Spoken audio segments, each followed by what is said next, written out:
అవ్వలేదండి.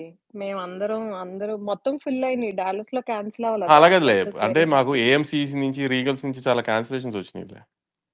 ఓహ్! Okay. Okay. అదేలెండి different places అనుకుంట. స్నో మా స్టార్మ్ మా అవ్వుంటది. యూకే నుంచి ఏం రాలేదు కదండి మీకు సినిమా ప్రశాంతం. రన్ వచ్చి 2 మిలియన్ టచ్ అయ్యేటట్టు పుష్ చేయండి సినిమాని.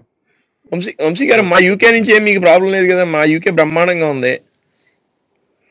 సార్ ఎవ్వరు పుష్ చేయక్కర్లేదు సార్. కంటెంట్ పుష్ చేస్తది. అసలు బీభత్సమైన టాక్ వచ్చింది. ఎగ్జాక్ట్లీ. మీరు అసలు వర్రీ అవ్వద్దు. అసలు మీ దాని గురించి పట్టించుకోవాల్సిన అవసరం లేదన్న. సినిమా హిట్ సంక్రాంతి వంశీ గారు ఒకటి మనస్ఫూర్తిగా చెప్తున్నాను, థ్యాంక్ యూ వెరీ మచ్ అండి. నేను మీరు చెప్పినప్పుడు కొంచెం భయం వేసింది, కానీ ఏంటి ఈయన ఎట్ట చెప్తున్నాడు, ఏమో నిజం అవుద్దా, ఏమన్నా ఎఫెక్ట్ అవుద్దా అని. మీకు నిజం చెప్తున్నాను, ఆ ఎర్రగా తీసింది అసలు బాలయ్య బాబుని ఒక రేంజ్ లో చూపించారు. నిజంగా నందమూరి తమను పిచ్చకొట్టుడు కొట్టాడు. బాబీ గారు బాలయ్య బాబుని ఏ విధంగా చూపించాలో అది చూపించారు. మీరు ఏ విధంగా మాకు చెప్పారో ఆ విధంగానే పోర్ట్రేట్ అయింది.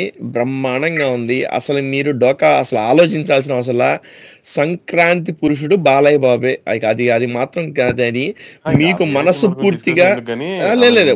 మీకు అది అసలు నేను అందుకే చెప్తున్నాను.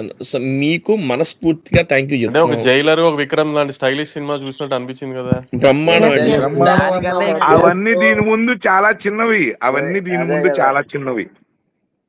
ఒక్కసారి బాబీ అన్న కూడా వస్తే మా ఆనందాన్ని మీరు ఏమైనా పాసిబిలిటీ ఉంటే బాబీ గారిని కానీ తమన్ గారిని కానీ మీరు ఈసారి ఎక్కడ కనబడినా దండబడిద్ది మీకు. అన్న మీకు గుడి కడితే మీకు ఏమైనా ప్రాబ్లమా అన్న? అది అంత అతొద్దు కానీ మీరు ఎంజాయ్ చేయండి. వెళ్తున్నాను. Good night. థ్యాంక్ యూ అన్న. థ్యాంక్ యూ అన్న.